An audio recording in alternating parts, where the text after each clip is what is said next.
এই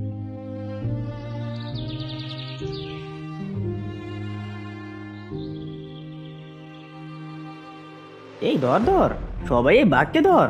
শয়তান বাঘ আজকেও কিনে এসেছে আমাদের ক্ষতি করা, তাই না? আমাদের ক্ষতি করা এত সহজ না। সব পশু পাখিরা মিলে শয়তান বাঘকে তাড়া করতে থাকে, আর বাঘ সেখান থেকে ছুটে পালিয়ে যায়। এতে কেউ আর বাঘকে ধরতে পারে না। নেই, শয়তান বাঘ কোথাও নেই, মনে হয় পালিয়ে গেছে, নয়তো কোথাও ঘাপটি মেরে আছে। একবার যদি সবাই মিলে ধরতে পেতাম না, তাহলে দাঁতগুলো সব ভেঙে ফেলতাম। এই চুপ কর চুপ কর, কোনো কথা বলিস না তো। যদি আশেপাশে বাঘটি থাকে তখন আমাদের কি হবে? একা যদি আমাদের কখনো পেয়ে যায় তখন গর্দান নিয়ে ফেলবে। হ্যাঁ, ওই জন্যই তো বলছি, আমাদের কিন্তু সবাইকে একসাথে থাকতে হবে। আমরা নিজেদের মাঝে যদি একতা না করি তাহলে কিন্তু ওই শয়তান বাঘ সুযোগ নিতে আসবে। সবাই এভাবেই সচেতন হতে থাকে আর সবাই একসাথে থাকার বুদ্ধি করতে থাকে। আসলে ওই জঙ্গলের সব পশু পাখিরা বেশ সুখে তাদের রাজা সিংহের সাথে বাস করত, কিন্তু তাদের জঙ্গলে হঠাৎ এক দুষ্ট বাঘের আগমন ঘটে।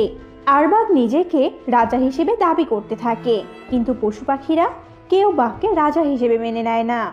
গেল গেল গেল রে, আমার শরীরের কতখানি জায়গা ছিলে গেল রে। আবার দেখছি রক্তও ঝরছি। ছাড়বো না, এই জঙ্গলের মতো ক্ষুদ্র পশু পাখিগুলোকে ছাড়বো না। সামান্য পশু পাখি ওই কিনা আমার মতো শক্তিশালী বাঘকে নাস্তানাবুদ করে ছাড়লো। একবার শুধু রাজা হয়ে যাই, তারপর দেখাবো মজা। বাঘ এভাবেই রাগে জেদে প্রতিশোধ নেওয়ার বুদ্ধি করতে থাকে। এভাবেই দিন কাটতে থাকে। না না, আমি অন্য জঙ্গল থেকে এসেছি জন্য কি আমার কোনো সম্মান নেই নাকি? আমাকে কোনো না কোনো বুদ্ধি বের করতেই হবে, এভাবে আর চলতে দেওয়া যায় না। বাঘ এভাবেই ভাবছিল আর খিদে চুপি চুপি শিকার খুঁজছিল। অন্যদিকে তোমরা কিনা বেচারা বাঘকে এভাবে সাহায্য করলে? সত্যি তোমরা হলে আমার উপযুক্ত সেনাপতি প্রজা। এভাবেই তোমরা একে অন্যরা মিলে একতা নিয়ে থাকবে, নয়তো তোমাদের মাঝে ফাটল ধরলে সেই সুযোগ অন্যরা নিবে। তা আপনি একদম ঠিক কথাই বলেছেন। আপনি আমাদের সাথে থাকলে আমাদের আর কোনো চিন্তা নেই রাজামশাই। হ্যাঁ, আমি তো তোমাদের পাশে সবসময় আছি, তোমাদের সকল বিপদ থেকে রক্ষা করার জন্য। সিংহ এভাবেই সবাইকে সান্ত্বনা দিতে থাকে। এদিকে বাঘ নতুন বুদ্ধি বের করে। না, এভাবে যদি সবার মাঝে একতা থাকি তাহলে আমি কোনোদিন আমার কার্য হাসিল করতে পারবো না। আমাকে আগে এদের মাঝে ফাটল ধরাতে হবে। বাঘ যখন এসব ভাবছিল, এমন সময় বাঘের সামনে ইঁদুর পড়ে। আর ইঁদুর বাঘকে দেখে ভীষণ ভয় পেয়ে যায়, কারণ ইঁদুর সেখানে তখন একা ছিল। আরে ভয় পেও না, ভয় পেও না, আমি তো আছি। আমাকে তোমরা যতটা খারাপ ভাবো আমি অতটা খারাপ নই গো। আমি তোমার কোনো ক্ষতি করব না। তুমি ভেবো না যে তোমাকে একা পেয়ে আমি মেরে ফেলবো। তুমি সত্যি বলছো তো, নাকি এটা নতুন কোনো ফন্দি তোমার শুনি? আরে না না, আসলে তোমায় দেখে আমার বড্ড মায়া হয় জানো। তুমি কত ছোট, তাই তোমাকে সবাই কত অবহেলা করে। আমি রাজা হলেই তোমায় যাতে কেউ ছোট চোখে না দেখি তা কড়া করে বলে দিতাম। বা, তুমি তো দেখছি ভীষণ ভালো। আর এতদিন তোমাকে খারাপ ভাবতাম আমরা। হ্যাঁ, তবে তোমায় আমি যা বলেছি এসব আবার কাউকে বলো না কিন্তু। বাঘ এসব বলে সেখান থেকে চলে যায়। এভাবে দিন কাটতে থাকে। আরেকদিন বাঘের সামনে মিসকে পড়ে যায়। আর মিসকে একা থাকার কারণে ভীষণ চিন্তায় পড়ে যায় আর মনে মনে বলতে থাকে, এই রে, এখন কি হবে? আমাদের দল বলের তো দেখছি কেউ নেই। এখন যদি এই বাঘ আমার উপর প্রতিশোধ নেয় তখন কি হবে? কি হলো মিসকে শিয়াল, কি এত ভাবছো? আরে আমাকে ভয় পাওয়ার কিছু নেই, আমি তোমার কোনো ক্ষতি করব না। তুমি হলে জঙ্গলের সবচেয়ে চালাক প্রাণী। তোমার মতো চালাক প্রাণীর কোনো ক্ষতি করতে পারি বলো? তুমি আমাকে চালাক প্রাণী বললে?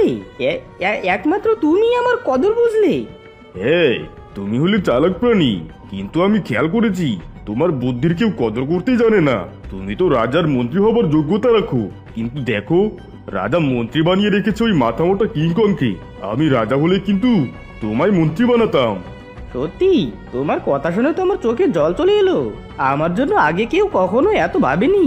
এবার তবে আমি আসি গো। মিসকে এসব বলে সেখান থেকে চলে যায়। এভাবেই বাঘ প্রায় সবাইকে প্রশংসা করে নিজের দলে টেনে আনতে থাকে। এভাবেই আরো দিন কাটতে থাকে। বাহ, যেভাবে সবকিছু এগিয়ে যাচ্ছে খুব তাড়াতাড়ি আমি আমার লক্ষ্যে পৌঁছাতে পারবো বলে মনে হচ্ছে। আর কদিন আমাকে চলতে হবে, তারপর তো হবে আসল খেলা। বাঘ তার ফাঁদে সবাইকে ফেলতে থাকে আর সবাই বাঘের ফাঁদে পা দেয় আর সবাই লোভে পড়ে যায়। সবাই মিলে বাঘকে রাজা বানাতে চায়। অবশেষে সবাই মিলে সিংহকে রাজা থেকে বাদ দিয়ে বাঘকে রাজা বানিয়ে নেয়। এতে রাজা বাঘ ভীষণ খুশি হয়ে যায়। এই জন্যই সবাই বলে বুদ্ধি দিয়ে সব জয় করা যায়। কিভাবে আমি অন্য জঙ্গল থেকে এসে রাজা হয়ে গেলাম। রাজা বাঘ যখন এভাবেই হাসছিল এমন সময় সেখানে মিসকে শিয়াল চলে আসে। আরে মিচকে, কি বলবে বলো? বড্ড ক্লান্ত আমি, আমাকে আবার বিশ্রাম নিতে হবে। বলছিলাম কি, আপনি তো রাজা হয়ে গেলেন, এবার তবে আমাকে মন্ত্রী বানিয়ে নিন। মন্ত্রী? কিসের মন্ত্রী? সে তো আমি সবাইকে বানাতে চেয়েছি। এই জঙ্গলে কোনো মন্ত্রীর দরকার নেই। আমি রাজা, আমি মন্ত্রী। যা তো যা, আমাকে এখন বিশ্রাম নিতে দে। রাজা বাঘের কথা শুনে মিসকে ভীষণ রেগে যায় আর সেখান থেকে চলে যায়। ওরে বেটা বাঘ, আমাকে কিনা বোকা বানানো, এর শোধ আমি নিয়েই ছাড়বো। সবাই মিলে যদি আবার শিক্ষা না দিয়েছি তাহলে আমার নামও মিচকে নয়। মিসকে রাগে সেখান থেকে চলে যায় আর বাকি পশুদের সাথে কথা বলে জানতে পারে যে বাঘ সবাইকে একইভাবে বোকা বানিয়েছে। কত স্বপ্ন দেখেছি আমি যে মন্ত্রী হব, কিন্তু কিন্তু কিচ্ছু হলো না। এভাবে কিনা আমাদের ঠকালো। না না, ওকে উচিত শিক্ষা দিয়ে ছাড়বো। হরিণী সহ বাকিরা বুদ্ধি করতে থাকে কিভাবে বাঘকে শিক্ষা দেয়া যায়। এদিকে না না বাবা, এদের উপরে আমার কোনো বিশ্বাস নেই। কখন না কখন দল বেঁধে আবার আমার উপর হামলা করে বসে, তা কে জানে। আমাকে একটা ব্যবস্থা করতেই হবে। মামাকে জরুরিভাবে ডেকে আনতে হবে। বাঘ জরুরিভাবে তার মামাকে ডেকে নিয়ে আসে। কি হয়েছে ভাগ্নে? হঠাৎ এভাবে ডেকে নিয়ে এলি যে, কোনো কি বিপদ হয়েছে? তা নয় কি মামা, আমি তো ঘোর বিপদে পড়ে গেছি। আমাকে এই বিপদ থেকে এখন তুমি রক্ষা করতে পারো। এরপর রাজা বাঘ তার মামাকে সবটা খুলে বলে আর তারা এর মাঝে একটা বুদ্ধি বের করে ফেলে। এদিকে সবগুলো পশু পাখি সেখানে ছুটে চলে আসে। আমি জানতাম তোরা সবাই মিলে আসবি আর আমাকে সাহায্য করতে চাইবি, তাই তো আমি আগে থেকেই সব ব্যবস্থা করে রেখেছি। আমার মামা বিশাল বড় জাদুকর। আমার যদি কোনো ক্ষতি করতে আসিস তাহলে তোদের সবাইকে জাদু করে পাথর বানিয়ে ফেলবো। বাঘের কথা শুনে সবাই একটু ভয় পেয়ে যায় আর সবাই ভয়ে পিছুপা হতে থাকে আর সেখান থেকে চলে যায়। এরপর থেকে বাঘ জঙ্গলের পশু পাখিদের ওপর ভীষণ অত্যাচার করতে থাকে। পশু পাখিরা এমন অত্যাচারে একেবারে অতিষ্ঠ হয়ে যায়। বাঘ জঙ্গলের পশু পাখিদেরও ধরে ধরে খেতে থাকে। সব আমাদের লোভের ফল। আমরা আমাদের লোভের শাস্তি এভাবে পাচ্ছি। এখন আর কেঁদে কোনো লাভ আছে নাকি? আমাদের সবাইকে ওই বাঘরাজের পেটে চলে যেতে হবে। না না, এভাবে হেরে যেতে চাই না আমরা। শোনো সবাই, ওই বাঘ মামা কোনো জাদুকর নয়।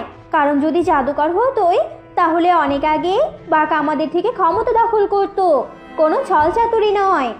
একদম ঠিক কথা, এটা তো আমরা ভেবে দেখিনি। কিন্তু এখন তো দুটো বাঘ, তাই ওদের শক্তির সাথে আমরা পারবো না। চলো আমরা কোনো বুদ্ধি বের করি। এরপর সবাই বাঘের মামার কাছে যায় চুপি চুপি। এ কি তোরা? হ্যাঁ মামা, তোমায় দেখতে এলুম। কত বড় জাদুকর তুমি, কত ক্ষমতা তোমার। আবার তুমি হলে রাজা বাঘের মামা, আমাদের গুরুজন তুমি। তাই রাজার আসনে তোমাকেই শুধু মানায়। তুমি কি রাজা হবে? সে কি, রাজা তো আছেই। তাছাড়া ভাগ্নে কি আমার হাতে ক্ষমতা তুলে দেবে? আমার তো তা মনে হয় না। যদি না দেয় তাহলে তোমার ভাগ্নে তোমাকে ভালোই বাসে না। শোনো মামা, অধিকার নিজে থেকে নিতে হয়। পশু পাখির কথা শুনে বাঘের মামা রাজি হয়ে যায় আর ক্ষমতার লোভে যখন ভাগ্নের কাছে রাজা হওয়ার প্রস্তাব রাখে তখন বাঘ ভীষণ রেগে যায়। এ কি মামা, তুমি কি না আমাকে সাহায্য করতে এসে আমার পায়ে কুড়াল মারলে? এরপর দুই মামা ভাগ্নের মাঝে ভীষণ ঝগড়া বেঁধে যায় আর দুজনেই লড়াই করতে থাকে আর দুজনেই ক্লান্ত হয়ে পড়ে যায়। এই, এদের শক্তি কমে এসেছে, মারো সবাই এবার। এরপর সবাই মিলে দুই বাঘকে মারতে থাকে আর মারতে মারতে একদম মেরে ফেলে।